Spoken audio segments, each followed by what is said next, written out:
The first level is chair lunges. So you're going to stand next to your chair or your bench. You're going to take that step forward.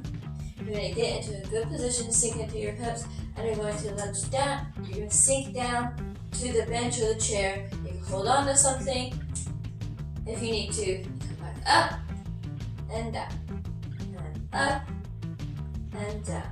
Making sure that your chin here is parallel and straight, and that your knee doesn't go over your toes. And back up, down, and up.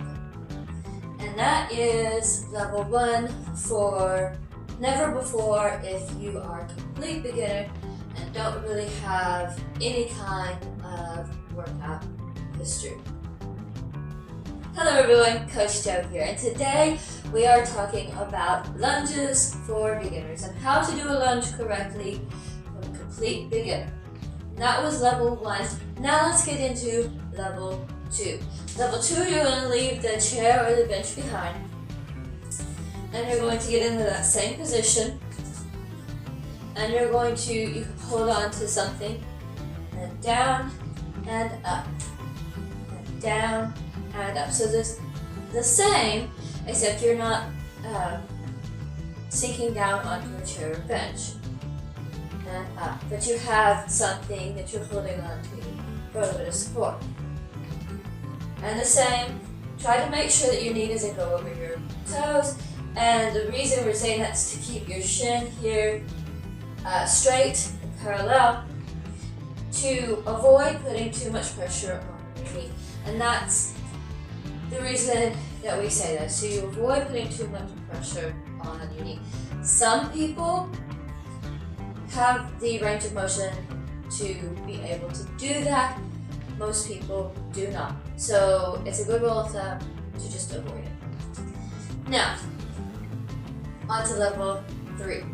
Level 3 is for intermediate.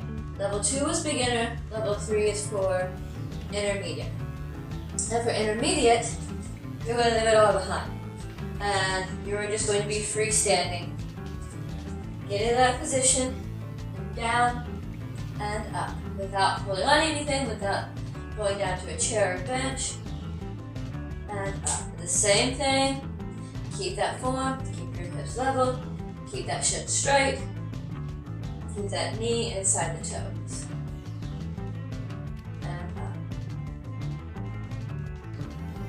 And with this, why you are staying in that more static-like position is so that you don't have to reset the form every time. You set that form and you sink and you come back up. Now, for level 4, for advanced, we are going to take that step. And with this one, why it's more advanced is because you're going to have to reset that form every time. So, you're going to step out, lunge, and come back, and then you're going to lunge the other foot. You're doing alternating lunges and come back.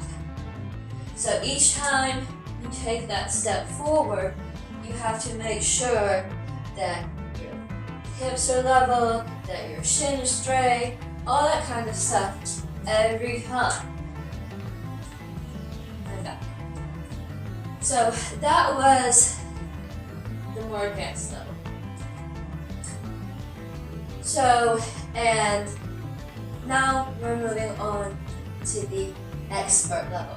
The expert level, what we're going to do is we're going to step forward with that lunge, and we're going to step through, doing all the same things, making sure that our shin is straight, making sure that we have that good form every time we step through. And that's walking lunges, where you're taking that step and going walking with it.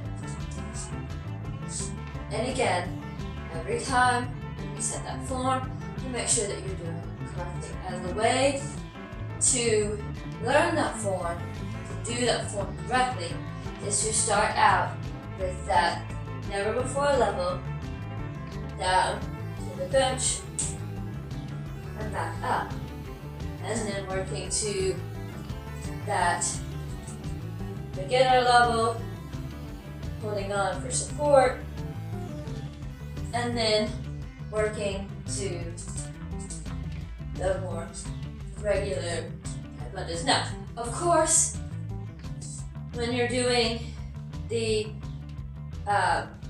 never before and the beginner and intermediate, where you have that form set, you do a few on one side and then do a few on the other, so that you're more even and don't have any unevenness there, that it's the same on both sides. So that's something to always remember. So that is the progressions to learn the proper form for the lunge exercise, so that you can do it correctly, avoid injury, and do this wonderful lower body exercise. And we've broken this down using the FTR-U method.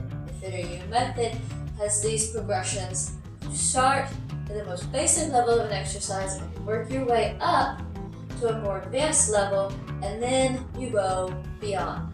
Because that's the whole point of the FTR-U method, is to work your way up and move beyond. Thank you so much for watching. I hope you enjoyed this. I hope you got something out of it. If you did, please do give it a thumbs up and subscribe and ring that bell icon so you don't miss the next one. And remember, train hard, stay inspired, and I'll see you next time.